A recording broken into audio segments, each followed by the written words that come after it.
Alright, here's a little comparison demo to show all of y'all that expensive delays don't always mean better delays. We're going to compare 3 delay pedals, all analog. They all use the same Bucket Brigade chips made by Cool Audio. We have the JHS Panther, the ARDX20 dual delay, and the Seymour Duncan Vapor Trail. I'm going to play all 3 and not even tell you which ones they are, and you'll see that they're all about the same. Then I'll play them again, and I'll tell you which one's which. And if you guys can hear any difference, well, good for you. Alright, here is delay number 1. And I do want to point out that all 3 delays are set the same. They have about the same number of repeats, same delay time, all of them. They all feature modulation, but I have all of that turned off. The only thing we are hearing is the delay.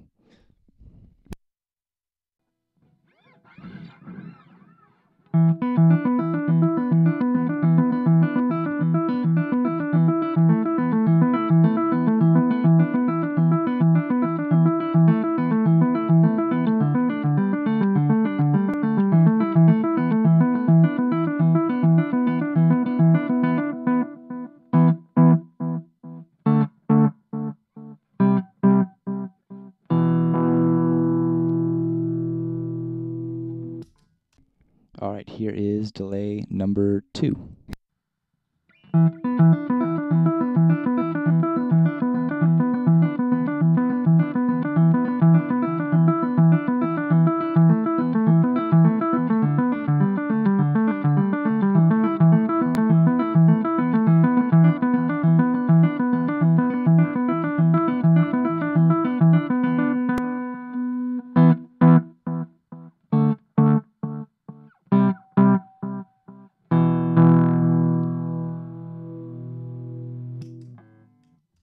And here's the last one, delay number 3.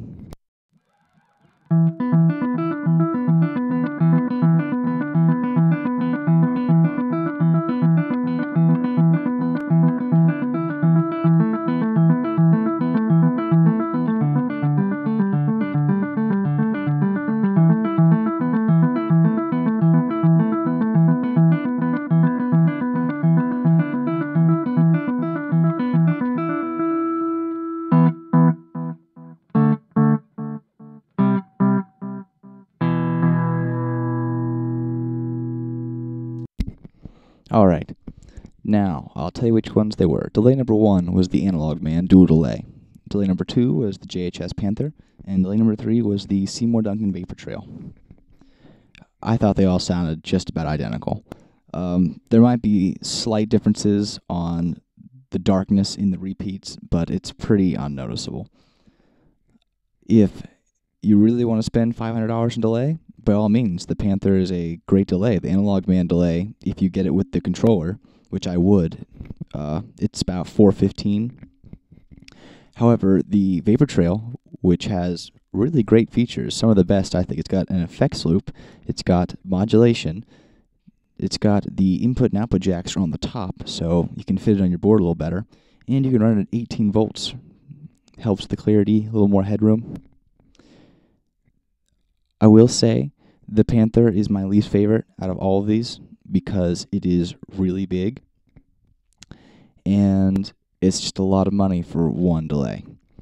I really think the ARDX20 delay is one of the best because of the features it has. It has everything the Panther does, but it has 8 presets.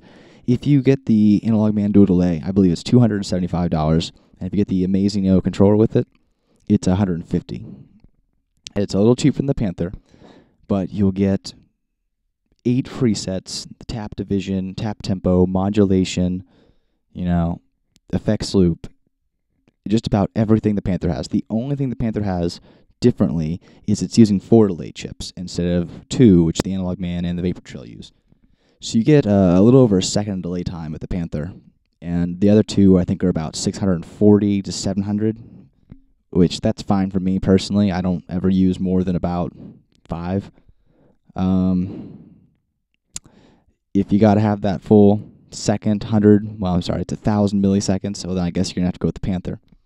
However, the Vapor Trail for $150 just came out, and I love it. It's replacing the Panther and the analog man delay for me. I only need one preset. I don't even use modulation. I do use the effects loop. This is the only analog delay of this size that I know of that has an effects loop. And that is a huge selling point for me. That's the reason I got the Panther, and that's the reason I got the analog man delay.